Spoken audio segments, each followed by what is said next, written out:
playoffs are in full effect, and I couldn't be more excited, man. Obviously, we got kicked off on Saturday. I was not able to bring a video to y'all Saturday because of I was doing my own work. I had my own work that I was doing. I was filming here. I was filming there. I was editing here.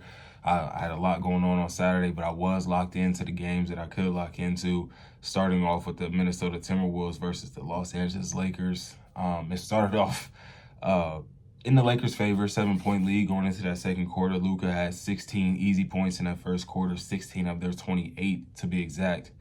But yeah, throughout that second quarter, the Wolves just opened it up, man. 14-2 run, took a 5-point lead, 26-6 extended run, putting a foot on the necks of the Lakers, getting the lead to as much as 13. And I'm not gonna lie, from there it got a little spooky for me, a little staticky. I turned on the game. I started playing the game, bro, because it's like, it was just like I'm watching, but I'm not locked in. Like I had anticipated that LeBron James would have shown up more than he actually did in this game. Especially in that first half. He only took 2 shots in that first quarter. I think it was 1 or 2 shots in the first quarter. The first time in a long time where he did not score a point in the first quarter of an NBA playoff game. They ended up losing by 22 points in this one, 117-95. Like I said, I anticipated a lot more from LeBron James on the offensive side of the ball. He finished the game with 19 points, but 8 of 18 from the field. Luka started off hot, like I said, 12 of 22 from the field when it was all said and done. Austin Reeves also, they just didn't have any consistency from anybody but Luka Doncic. And when you consider the fact that Rui and Jackson Hayes combined for 10 points, like, that's just not going to get it done, man. You're not going to win an NBA basketball game in the modern day, especially in the playoffs, if you're not putting up 100 points. And the Timberwolves took full advantage of leaving the corners open. Nas Reed gave you 23. You got 22 from Ant-Man, 25 from Jaden McDaniels. Like, this was a really, really good game from the Timberwolves. And this is something that they can build off of for sure going into Game 2. Now, I will say, being back in LA, this is something that I feel that the Lakers could bounce back from, especially with having such great basketball minds as a Luka Doncic, LeBron James, and JJ Redick all working together, trying to piece things together. But it's just, when you consider the fact that the Wolves, even though they are a 6th seed, they're a top 10 team in offense and defense. The only other 3 teams that have done that this season have all amassed 60 wins. So you're talking about the OKC Thunder, the Cleveland Cavaliers, and the Boston Celtics. That's a proven recipe of a championship caliber team. If you don't know, go do your history, go do your research. History shows that a team that is top 10 offensively and defensively heading into the playoffs is a recipe for winning a championship. So we should see OKC or Minnesota coming out of the West, or Cleveland and Boston coming out of the East. That's just how history has shown us. Now, I will say that that's not always the case, because we saw a play-in Miami Heat team take off and get to the NBA Finals without having a top 10 defense or offense. And that just is what it is sometimes. Sorry about the camera shift. I just realized it was a little crooked. But we don't have to stick on that game too long. It happened on Saturday. Sunday, we also got Indiana versus Milwaukee. The game kind of went similarly to the Minnesota and Lakers game, where a lot of it early on was one player, one of the star players, the only star player in this case for the Bucks, doing a lot of the work. Giannis was really trying his hardest to even put the Bucks in a position to have a chance to win this game. But when you consider that they only had 76 points going into the fourth quarter, and Giannis had 31 of those. They desperately needed Damian Lillard in this game. They desperately needed something from Kyle Kuzma, who played 22 minutes and gave you nothing whatsoever on the stat sheet. There was the starters ended up combining for 50 of the 98 points scored in this game. Giannis had 36 of those. The lack of three-point shooting was very glaring in this game, and it killed any chance of them having, a chance to get back into this game. Now, I will say they got the lead down to 12 late in that fourth quarter, and it was looking like they could have made a comeback, like they had momentum on their side with about 5.5 minutes to go or something like that.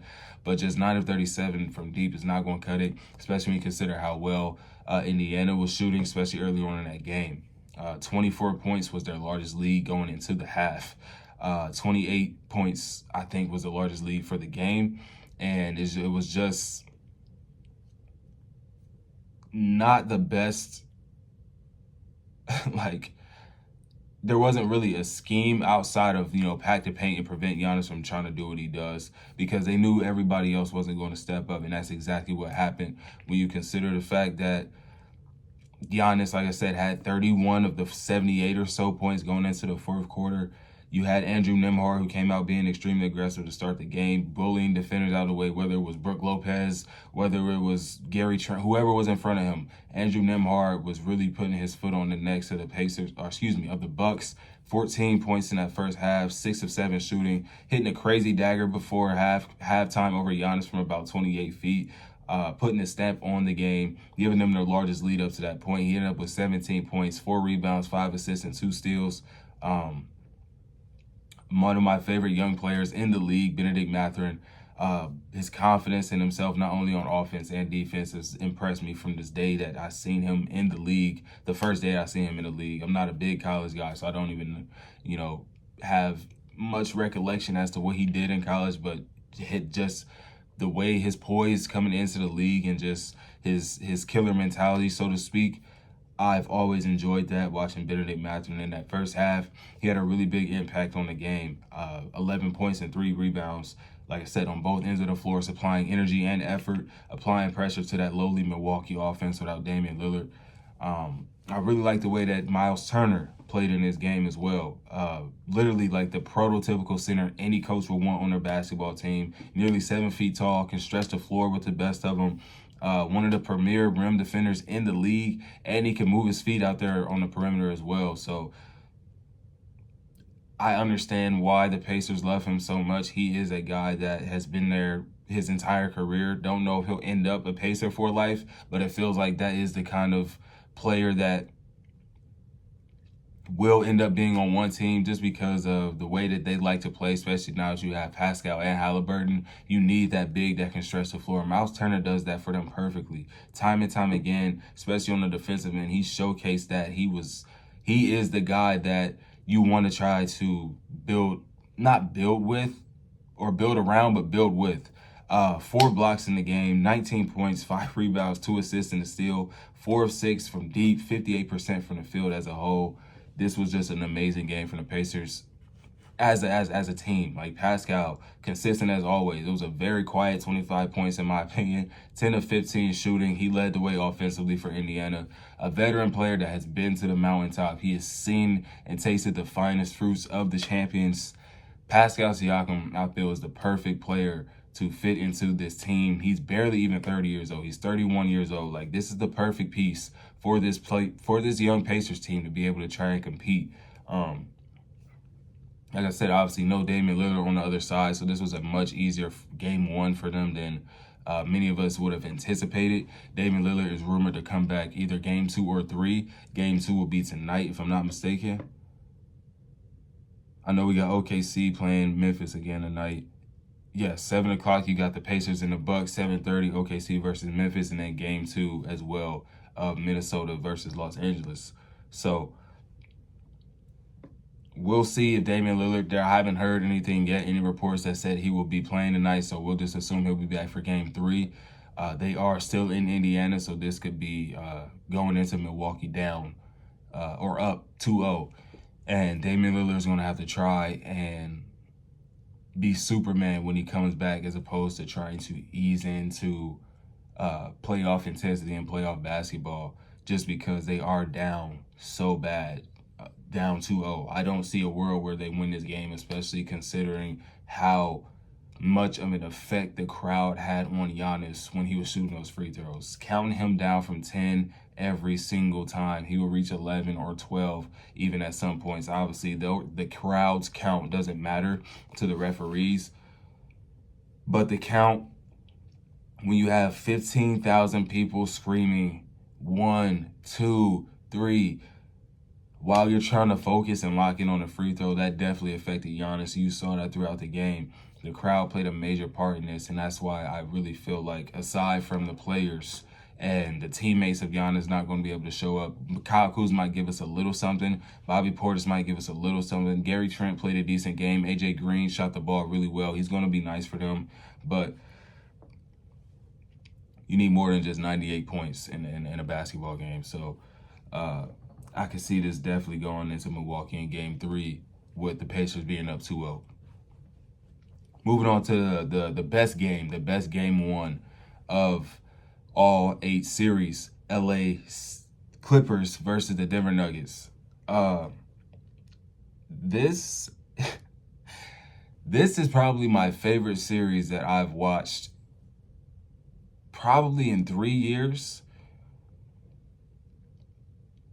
Zubac obviously is not on the level of a Nikola Jokic. We know that. But I feel that there is a balancing act amongst the size, obviously, being 7 foot, about 280. I think Jokic is about 7'2", that's like around the same. There's a stat that when the Clippers or the Nuggets play the Clippers in their 4 matchups this regular season, Jokic posted up a total of 11 times. He averages 11 post-ups per game on any other night. Not only, in the Game 1, I will say Jokic was posting the hell up out of them dudes. I will say that he got a lot of post-ups, whether it was in a high post, damn near at the 3-point line, catching the ball in a post-up. He was definitely trying. When you transition over to Game 2, though, and we're talking about Game 1, but just intertwining them both, you definitely saw the effects that Zubac had on Jokic when he has him shooting 8 threes in a basketball game.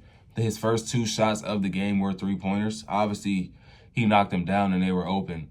But I really like what what Ivica Zubac is able to do against Nikola Jokic. The first 6 points of the game in Game 1 for the Clippers were from Zubac. 8 points, 3 rebounds, 2 assists, 4 or 5 from the field in the first quarter. James Harden, he was cooking in that first quarter. 15 points, 6 of 11. Just absolute, whoever was in front of him, just doing whatever he wanted. He went on a 9-0 run in that first to take a 7-point lead and led by as much as 10 points going into the half. 32 points in the paint in the first half, and then Kawhi Leonard in that second quarter, he woke up and he came alive. 14 points, 6 of 9 from the field, looking dangerously comfortable and healthy. That is one thing you do not want to see if you are the Denver Nuggets, especially when you transition over to Game 2. I don't even want to talk about Game 1 no more. I'm going to be real, man. Let's just get it out the way. Kawhi Leonard in that game last night, that was one of the most impressive basketball games I've ever seen in my life on the offensive end of the ball. And Stephen Curry just had one of the best games in Game 1. But the shots that Kawhi Leonard was able to hit in this game, over defense, time and time again, having only finished the game with 3 or 4 misses, only missed back-to-back shots once in the game, like this was a masterclass for Kawhi Leonard in the first quarter. He had 12 points on 5 of 5 from the field. I don't know why they had Jamal Murray guarding him, but he just shot the ball right over him every single time. 5 of 5 from the field for 12 points. In the first half, he ended up with 21. 1 missed shot for the first half. 9 for 10 from the field. It's absolutely locked in and giving us that playoff Kawhi that we have been dying to see on a consistent basis. Since 2019, we have not seen a consistent Kawhi Leonard in the NBA playoff. 2020 in the bubble. He was pretty healthy. We have not seen a consistent Kawhi Leonard. He's given us flashes. He's given us games here and there where he's putting up 36 and then going out with a knee injury against the Phoenix Suns 2 years ago. This is what we've been waiting to see. Game 1, let me go check real quick at what he ended up with Game 1. Because I know this Game 2 was lethal. He was on a different level. I've never seen him locked in like this before. He only had 22 points on 15 shots in game one. That was a Harden game. Harden ended up with 32 points and 11 assists. That was a James Harden game in game one. Game two, Kawhi Leonard came to play, and he did not come to play, if that makes sense. He showed up to play basketball, but he did not come to play with them dudes, bro. Nearly losing the ball, like at the end of the second quarter, with like 5 seconds on the shot clock, on the clock, going behind the back, nearly losing the ball, regaining the ball, having to lock and frame up and get his shot off over 3 defenders and knocking it down from 3. That is one of the best plays I've ever seen from Kawhi Leonard, man. He is different. He is different. Just such a robotic, like, formulated type of player, man. Calculated. Everything he does is calculated. It's one of the craziest things you'll ever see. Like, you don't think he's going to even get the shot off because he doesn't get a high lift on his jumper, and he just, it's like it's like a straight shot right at the rim, but it goes in nearly every time, especially from the mid-range. Just consider if only he had been healthy for the last 5 years. If he had been healthy for the last 5 years, man, just go back to, like, just 2014 won an NBA championship, 2015 DPOY, 2016 DPOY, 2019 NBA championship, 2 defensive player of the years back-to-back, 2 NBA championships, all by the age of 28. Then he comes to LA and does not have any success with Paul George on the team. Injury-riddled season after injury-riddled season. We were robbed of 5 years of a prime Kawhi Leonard. Now only 33. He's only 33, bro. He's only 33. We still have years of Kawhi Leonard, man. This is not a Joel Embiid situation because Kawhi has been nursing his injuries. He's not trying to play through his injuries, and he's not over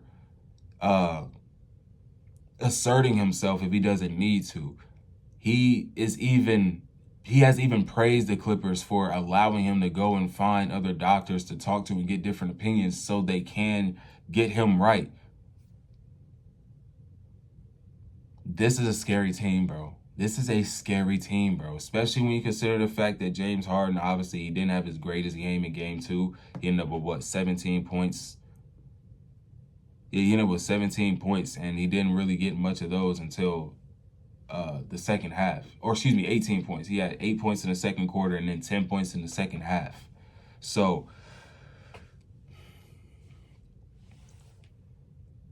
obviously, that's not the greatest game from James Harden, but the way Zubac has been playing, consistent in both of these games, offensively and defensively. Kawhi Leonard now unleashed and on another level. I just realized my microphone is not plugged in. I've been looking at the cord the entire time. My microphone is not plugged in. Oh my God, that pisses me off. We move. What was I saying? Right. Kawhi Leonard now being unleashed and locked in now. James Harden. He's been hit or miss the past few playoffs that we have seen him in.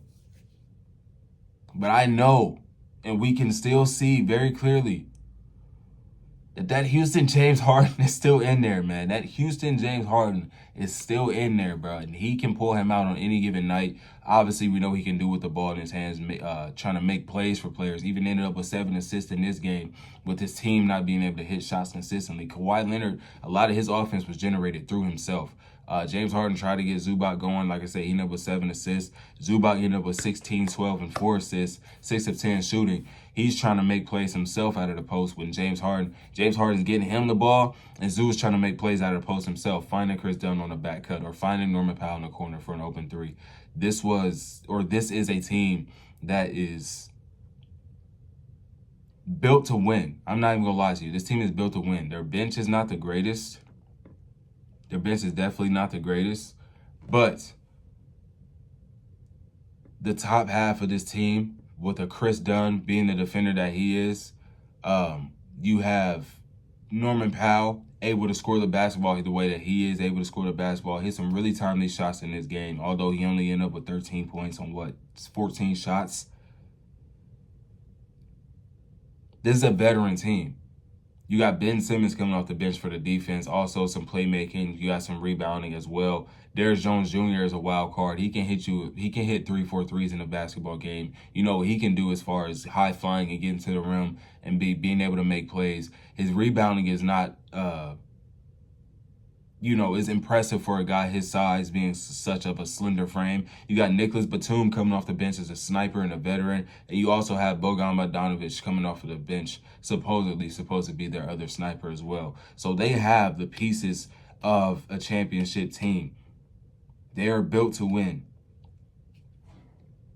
But on the other end, you got a guy in Nikola Jokic who, even on an off night for his team, still was able to control majority of this game. 26 points, 12 rebounds, 10 assists, 23 points for Jamal Murray. You got 15 points, 15 rebounds from Michael Porter Jr., 14 points and 6 rebounds from Aaron Gordon. Off the bench, Russell Westbrook.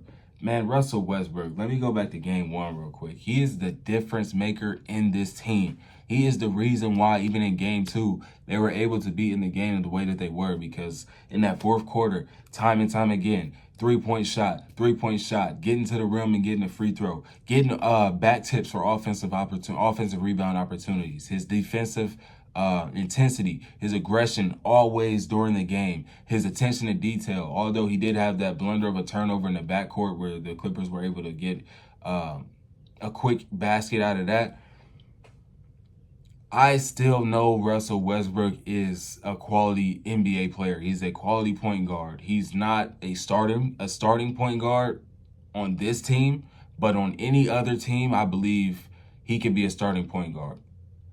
Unless you're talking like any team that doesn't have a Luka Doncic or a guy like that at the starting one. Russell Westbrook is that quality of a player, and he's shown that time and time again. Time and time again, man. Like, there's just no reason why, although he's such a wild card, he is still a jack of all trades. He supplies the energy, the extra effort, the defense, the rebounding. He provides that spark off the bench to scoring. He gave you 14 points in this one. I want to say in game one, he had 14 as well. I'll go double check. But when you consider the fact that he gets so much slander and he just plays with so much passion and heart and love for the game, he had 15 and 8 in that first game. 3 assists and 2 steals. Like, Russell Westbrook is one of those guys that can turn a playoff series around. And he's trying to do that. He did that in game one for the Denver Nuggets. Obviously didn't win them the game, but he was a major part as to why they even were in overtime to have an opportunity to win that basketball game. Now, I will say, this was a game where, although it was a one-possession game, obviously it could go either way. I do believe the Denver Nuggets lost this basketball game more than the Clippers won. You had to go and get a not historic or vintage, but, you had to get a locked-in Kawhi Leonard dropping 39 points, essentially hitting the game winner, that mid-range, giving him 39 points, giving the team 105. That was the essential game winner with 40 seconds left in the game. You had to get a performance like that from Kawhi Leonard. You had to get the team turning the ball over 20 times to the Clippers 11. What else is in here, man? They won the offensive glass 2-1. It was 15. They got 15 offensive boards to the Clippers 7. The final margin of victory, like I said, being 3 points, a one-possession game. There is a world where the Clippers go down 0-2 heading into LA. And we're talking about this series completely different. Obviously, there is still an intensity and a matchup level of basketball that's being played amongst both sides. Great coaching, great star power on both sides. But there's a world where the Nuggets should have and could have won this game. Like I said, 20 turnovers to the Clippers 11, and then you dominate the offensive boards like that. Jokic giving you his light triple-double, but he ended up having 7 turnovers. He took I don't even know if it was a shot or a pass. They got the offensive rebound, and it was like a weird possession, and he just like overhead threw the ball at the rim, and it was like essentially a turnover as the Clippers got the ball back. It was like plays like those are You can lose playoff series, a whole series off of one play like that. Obviously, that's not the only play that was, a blunder for them. And you can't, put it all on Jokic. But when you have 7 turnovers from your MVP, 50% from the field, uncharacteristic, 4 of 8 from downtown, like I said, he was knocking them down. But that's a lot of three-point shots for Nikola Jokic. That's the third most, or tied for second most in the game, alongside Jamal Murray with 8. And I think Norman Powell shot 11. Like, this is a series, man. Like, this is going to be the best. If you didn't see my video from a couple weeks ago or a week or so ago, this will be the best playoffs that we have seen in a long time, bro. A long time. Since the bubble, this will be the best playoffs that we have seen. Since 2019, rather. Like, there's no clear-cut winner in this one. Like, obviously, they had to go to overtime in game 1. This one very well could have went to overtime. You had the same thing with the Knicks and the Pistons that we'll get to a little later. Like, this playoffs will be interesting. I know I'm all over the place, bro, but, like, there's just so much to talk about. Like, there's been so much great basketball, and I'm just very, very much excited for what I've been seeing and for what we had the potential to see. But continuing on this game 2 for the Clippers and Nuggets, Jamal Murray, a little bit of a quiet 23 points, but timely shots when the team just needed something to go, man. 23 points, 6 assists on 53% shooting. He hit 4 of 8 of his threes as well. He's still saving that 50 ball for when they actually need it, and not trying to overassert himself, just trying to, play at his own pace. But he's going to have to bring up that secret stuff, bro. He's going to have to bring it up and carry the team to victory. Obviously, you have Nikola Jokic over there, who's the best player in the world, aside from LeBron James. But, we know Jamal Murray to be the greatest. It is history. Like, it is a fact that Jamal Murray is the greatest playoff riser in NBA history. So, with the way the Clippers are forcing Nikola Jokic to have to play outside of the paint so much, just off of the size matchup that he does have with Zubac. He's even complimented and gave Zubac praise on being the best defender that he has had to go against, just because of the trouble that he can give him based off of his size.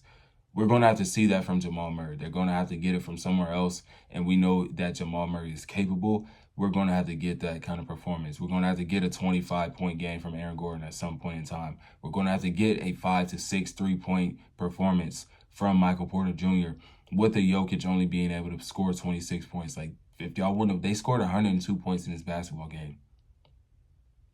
He barely cracked 100. You're not going to win. Obviously, the Clippers only had 105. This was a defensive matchup for sure, but you have to have consistent offense coming from all over the place when your main guy, he's 50%, but, it's Jokic, man. It's Jokic. So that's uncharacteristic of him. Like I said, it's going to have to come from somewhere else, and Jamal Murray is more than capable of doing that. I thought Michael Porter Jr. was okay in this one.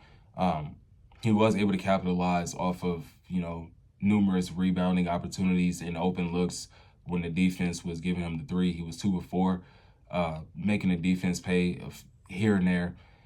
The box score tells you he had a 15 of 15 double-double, 6 of 11 shooting, and like I said, you're going to need a little bit more. You're just going to need a little bit more. This was a great game for his standards, but you would have liked to see a little bit more offensively for him. But you can still look at this and say this was a winnable game. Like I said, the 20 turnovers really hurt them a lot. Jokic taking those as many threes as he did. There are signs that they can go and watch and film. There are things that they can go and tweak a little bit and really accept the fact that they lost that game, but know the fact that they could have won that game and should win game 3. I don't even know. Like, this series could go either way, but I feel that they know that they can win game 3 or even game 4 and come back being 2-2, 3-1, whatever it may be, coming back into Denver. So not too much worried about the Nuggets. It's just one of those games, man, where they have a guy on the other end that's so locked in that you can't do anything to defend him. like I said, the size disadvantage that Jokic has when he usually has an advantage over most players when you got Zubac on him. And you saw when he had Ben Simmons on him, there was nothing that Ben Simmons could really do with him. Or if anyone else switched over on Jokic, like there was just nothing you can't do anything with Nikola Jokic. He's so strong, he's so smart, he's so agile as hell for a guy his size. So I'm really interested to see the changes that that David Alderman can make, I guess, defensively when you think about guarding a Kawhi Leonard, because the majority of that first quarter, Jamal Murray was guarding Kawhi, and he was just cashing out on him like it was nothing. So, I mean, we'll see what that potentially could look like. Obviously, these are just two heavyweight teams, bro. These are just two heavyweight teams that just so happen to be the 4 and 5 seed. These are teams that could easily be the 2, 3, 1, 2, 3, or 4 seed on any given night or any given season. It just, with missing a lot of Kawhi this year, the Nuggets missed a lot of their guys as well.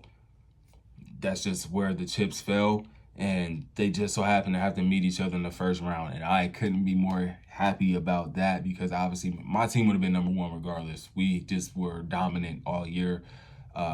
And that's a perfect transition, because I'm getting right into that OKC versus Memphis game. But like I said, those teams could be 1, 2, 3, or 4 on any given season. It's just with all missing the guys that they did throughout the year. Even Norman Powell went down for a little bit for the Clippers, which had them, having a fight for where they were in the playoffs. So, yeah. But we could transition over to that game, man. I didn't even want to talk about this, bro, because there's really no point. There's nothing to talk about. I'm going to give my Thunder some love, bro. Obviously, it's the Memphis Grizzlies.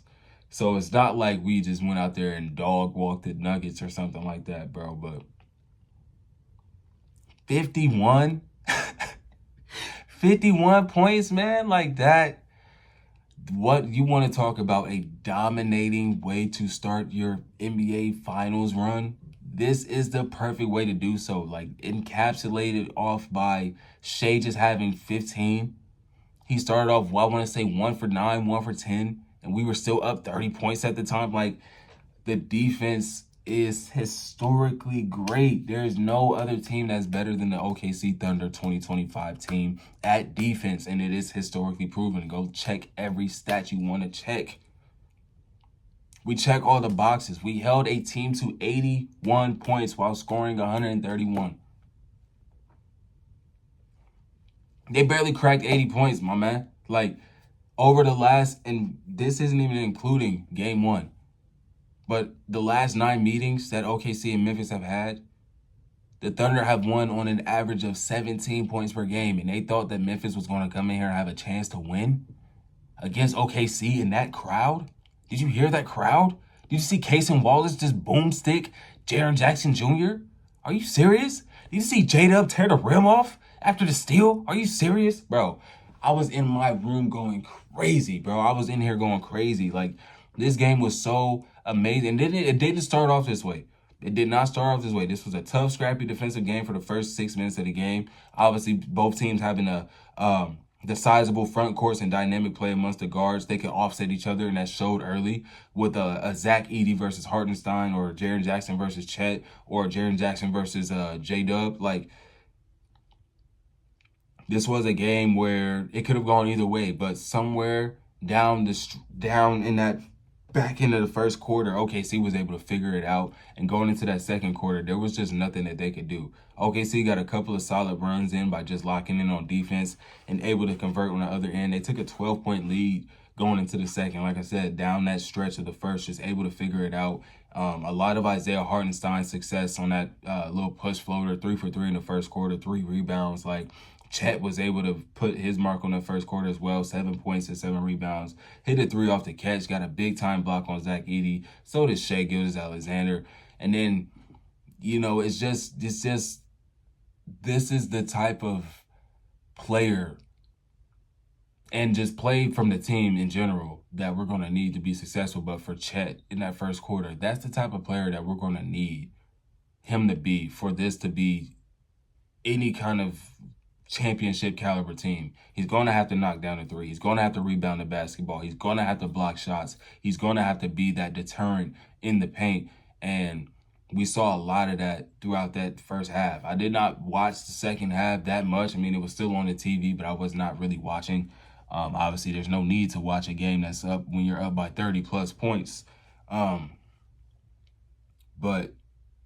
with the fact that Shea struggled so hard in this game and only ended up with 15, that 20-point streak has ended, which kind of sucks. But at the same time, it's like, it's the playoffs. We won by 51. Who really cares? I'm very interested and intrigued to see how Memphis can try to bounce back coming into this game 2 tonight. I have no hope. I have no hope that they can figure anything out or do anything. Obviously, Shea's not going to struggle the way that he did. Started off 1 of 6 from the field, 0-3 from deep. But when he was able to get to the free throw line, he got himself going a little bit. And we didn't really need much from Shai Gilgeous-Alexander in this game. It was just a very good team win, bro. Like, I don't even think the starters played over 25 minutes. Like, that's how great of a game we played just as a team. And it was a cakewalk. It was a cakewalk. It was no competition once that second quarter rolled around. We don't even need to keep talking about that one, man. I'm pretty sure that's going to be a sweep. The only reason I even watched that is obviously OKC is my favorite team. But I'm not really paying attention to the Cavs versus the Heat. I'm not going to pay that much attention to Celtics versus the Magic. I mean, I'll tune in. I'm not going to pay too much attention and try to break it down because those should be 5 games maximum. I'm going to value other series more. I'll just say that. Like this one here, Houston versus Golden State, man. This game, I don't even know what to say about this game, honestly, man. It was scrappy for sure. One of the scrappiest of them all, outside of the Knicks and Pistons, man. This was a very scrappy game. The Rockets were not afraid of the Warriors coming off the jump with fire and passion. 7-0 run encapsulated with that huge dunk by Alperen Sengun over Draymond Green. They were able to maintain their lead throughout most of the first quarter and just by being the first team to the ball. I want to say 6 offensive rebounds in that first quarter. Like, they were dominating the glass offensively. Outscored Golden State in the paint. But once that second quarter came around, they turned the ball over, I think, 4, maybe even 5. 4 out of like 6 possessions, and it was a veteran team just taking advantage of the turnovers. Just the Warriors went on an 18-3 run, and from there took a 10-point lead with 6 minutes left to go in the half. Held the Rockets to just 34 points in that half, and it just wasn't. It wasn't the Rockets we were accustomed to seeing throughout the regular season. Now, defensively, they were still great. I think the Warriors had maybe 48, I want to say, 46 or 48 points going into the half. But offensively, just not able to get anything going outside of Alperen Sengun. You had Fred VanVleet for the game. Let me look at his numbers, man. He got some decent looks, man, but for the game, he missed 11 threes. He was 2 for 13. I want to say he was 3 for 17 as a whole for the game. 15% from deep. Nobody on the team could throw a rock into the ocean. Like, outside of Alperen Sengun, there was no consistency offensively. Like I said, when you consider the way that they dominated the offensive glass from start to finish, everybody on the team, aside from Fred VanVleet, grabbed 2 offensive rebounds, at the least. It gives me extreme confidence that this team can actually win this series, or make it a series at that. The first playoff game with this young core who went 41-41 last season to now be atop of the Western Conference as the 2 seed. They clearly are there for a reason, but the youth really showed its face that night. A lot of, it was just an off night shooting as well as, just not able to find an answer, and no one ever really has able to find an answer for Stephen Curry ever in his career. Granted, you had the 3-point performance against Amen Thompson and the Rockets just a month or so ago in the regular season, but that's an anomaly, bro. Like, Stephen Curry was on a Kawhi Leonard level of locked in that night, Not to that extent, because Kawhi was not missing, bro. Kawhi was lethal, man. But it still gives me confidence that they can make this a series, bro. They held the Warriors to under 100 points when you have Stephen Curry going off the way that he did. Jimmy Butler, I want to say, ended up with 27 points. Excuse me. It was just, like I said, it wasn't a great night shooting for them. And then Jalen Green, a guy who they look to average 20 points per game. And then when you think about Fred VanVleet, who I said also had an off night, a combined 31 points on average between two of those guys, nearly just half of that at 17 points, 7 of 34 combined from the field. Like, that is not great. I was not a fan at all of Jalen Green's shot selection through majority of this game. I feel like he forced numerous looks at the rim, trying to get that, trying to draw the foul through traffic, a call that he would typically get in the regular season. You know, just being out of control in the process and being the younger team that they are, you're not going to get that call, especially against a Draymond Green or a Jimmy Butler who do play aggressively, and that antes up in the postseason. So they're going to give them a little bit of, you know, extra aggression to give you, or an extra bump to give you while you're driving. And you saw that throughout this game, Jalen Green just trying to get that foul. He learned it the hard way that it's not going to be like that for him throughout the playoffs. Even having the home court advantage as the 2 seed is just, that's not playoff basketball where you're going to get that whistle 80% of the time as you would in a regular season. Like I said, this is a really young team, a core that is just really trying to figure it out. Like I said, 500 team last year, 41-41, now being the 2 seed at the top of the Western Conference, above a Denver Nuggets, above a Los Angeles Lakers, above a Golden State and the Los Angeles Clippers, above Minnesota Timberwolves, above a Memphis Grizzlies. You know, they obviously earned it. They earned it for sure. But there are things that they're going to have to adjust to, and I feel like they really can. Having a coach in an Ime Udoka who's been there before against the Golden State Warriors, especially when you could in the NBA Finals. Was that Udoka in 2022? I think that was Udoka in 2022 NBA Finals. I'm almost positive. So yeah, I feel like they definitely have the right person in place for that, for sure, to be able to, you know, reel them in and bring them back to reality. It was, like I said, just an off shooting night, and just Stephen Curry able to go off for 31 points and 12 of 19 from the field, 5 threes in the process. It's just one of those games where you have to chalk that up as just being outplayed. Honestly, just being outplayed. Jimmy Butler had a quiet 25 points. And I say quiet just because he wasn't trying to assert himself too much, but stepping up when they needed the extra scoring. He also, alongside Stephen Curry, took 19 shots. He was 10 of 19. He grabbed 7 rebounds, had 6 assists and 5 steals. He was just in the right place at the right time all night when it came to playing the passing lanes. He played a really, really, really solid game for Jimmy Butler, playoff Jimmy Butler, so to speak. He didn't have to bring out the full, you know what I'm saying? He didn't have to bring out the full playoff Jimmy Butler, but he showed us that he can and will be that guy next to Stephen Curry, and I love that for the Warriors. I don't think that they will get past the second round, though, if they have to go against, well, where are they, the 7th seed? So they have to go against the winner of the Clippers and Nuggets, I think. Let me go double check that. Either way, I don't really think they'll make it to the conference finals. Definitely not the NBA finals. So if they advance out of the first round, they're looking to play the winners of the Lakers and Timberwolves. Oh yeah, I don't see them advancing out of that. There's a chance. There's definitely a chance.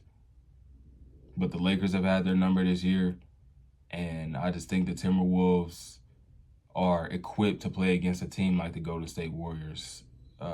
Just with the small ball aspect.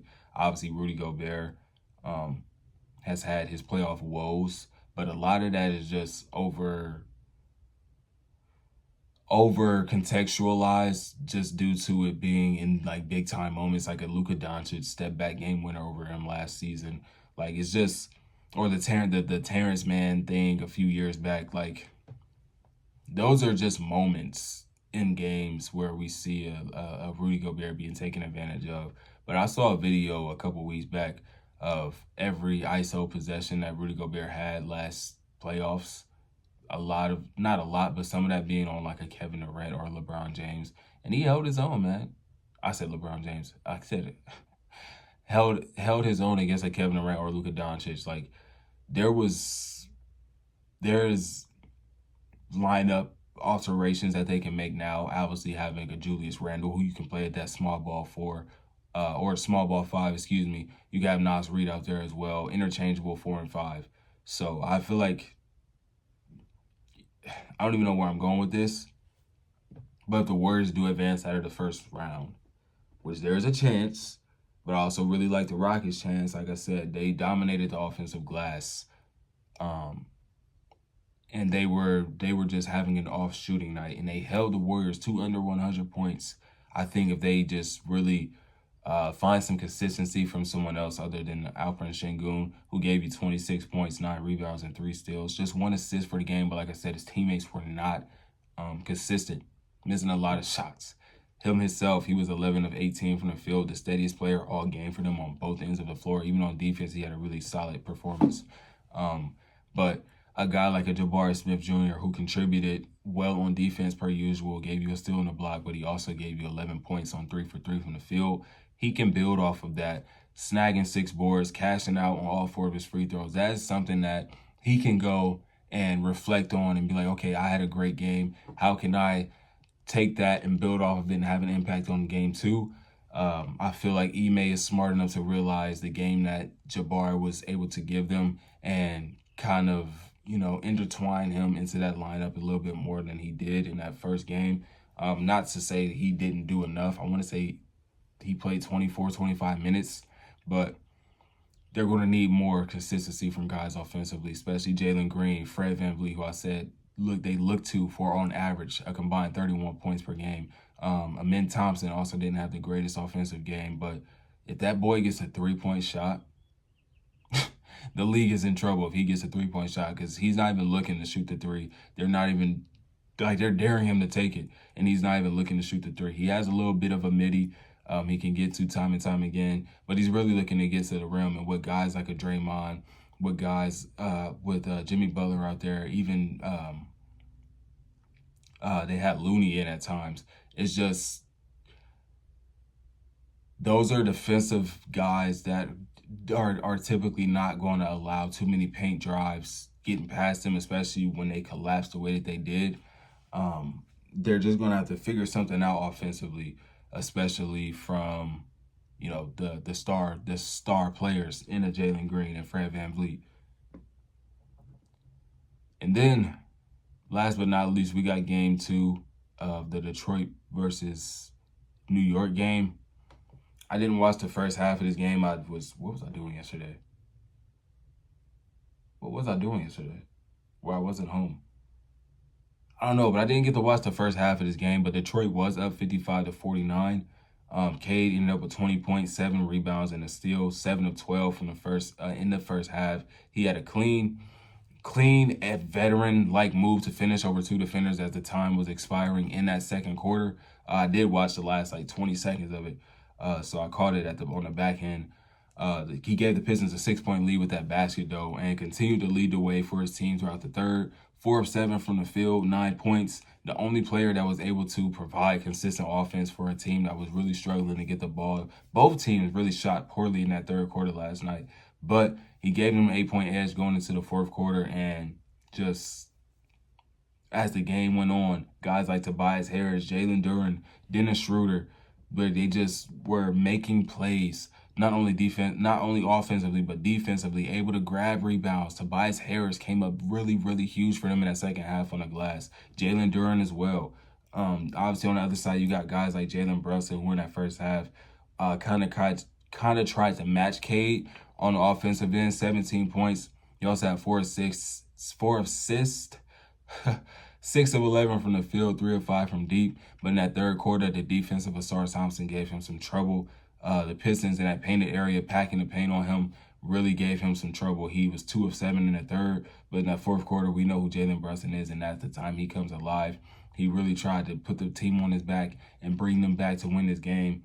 Final score made the game seem closer than it actually was, 100-94, but this was a lot of, or excuse me, I said it the wrong way. The final score made it seem like it was not as close as it was, but the Knicks ended up taking the lead in that fourth quarter. They ended up tying or taking the lead.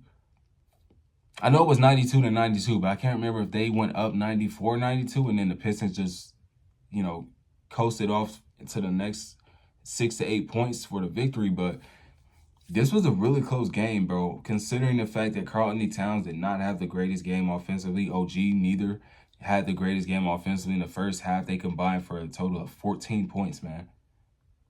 0 of 3 from deep from OG, but trying to play the best defense that he could on Cade like he did in game one. It did not work. Cade was out there doing what he wanted to do for the majority of this game. Mikal Bridges gave them a lift when they needed it the most, especially in that second half, just hitting timely three-point shots. 13 points, 2 rebounds, 3 steals in that first half. He only missed 3-point shots in the first half. 1 of 5 from deep, and one of them was a half-court heave at the end of the half. But I really like what I seen in this game, bro. I really, really like what I seen in this game. They were trying to get Tim Hardaway going coming out of the half, but neither team, like I said, in that third quarter was able to hit anything. Both teams started off the third quarter combined 2 of 14, and I think that really changed the trajectory of the game for the Knicks, only being down 6 and not able to capitalize when a younger team is struggling offensively the way that they were. I feel like Jalen Brunson, although he did have trouble with like Asar Thompson, there could have been a little bit more help from an OG. There should have been a lot more help from Karl-Anthony Towns. But with the physicality of the Pistons, Towns playing a lot on the perimeter was not what the Knicks needed in this game. They lost game 2 at home. They're going into Detroit 1-1. Like they could have lost game 1. This is very eerily similar to the Nuggets and Clippers series. Although the Pistons gave up a 21-0 run in the fourth quarter of game 1. That's just youth.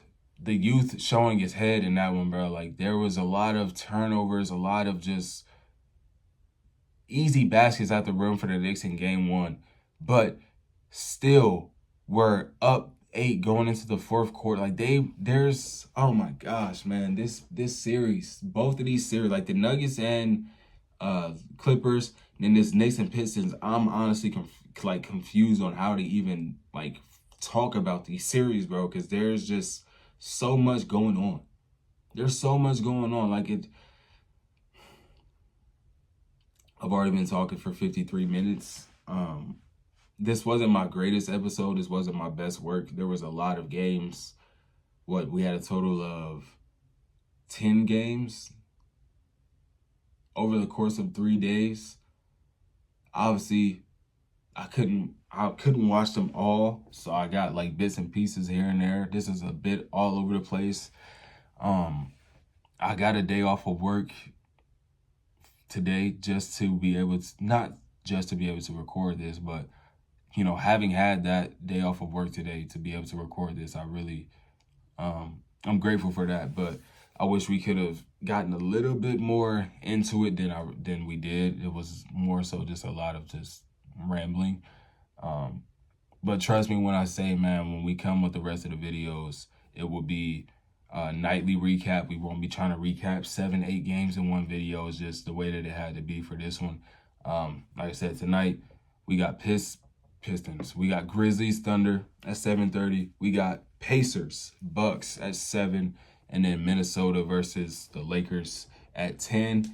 I'm gonna be real. As much as I would love to watch that Lakers game, I'm probably not going to be able to stay up for it because I do have work tomorrow, but I will watch as much as I possibly can. Definitely locked into that Pacers-Bucks game. Unless it's a blowout, we won't be watching much of that. And then the Thunder versus Grizzlies, if that's a blowout as well, we won't be watching much of that. Like all three of these games ended up really being blowouts. All three of their game ones. Like I said, Thunder won 131-80.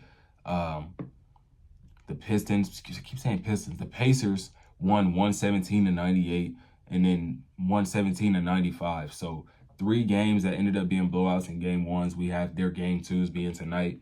We'll see how much we actually tune in. I would love to be locked in, but that just depends on how great they play. I'm not watching blowouts, bro. I just can't. It's just, I struggled to even stay, because I had to go back and watch that Bucks and Pacers game because I missed it because I was working.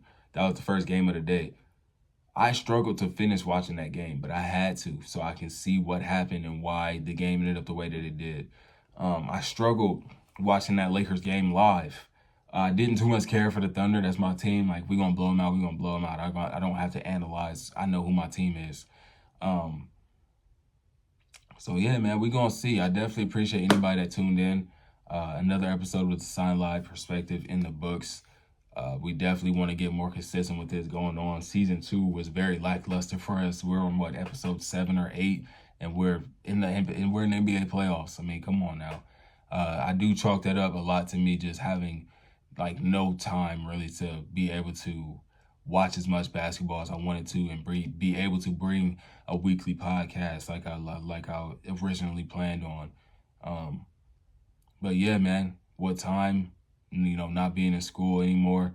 I do have, my own things that I do on the weekends. And I think y'all think I be capping. I just be talking.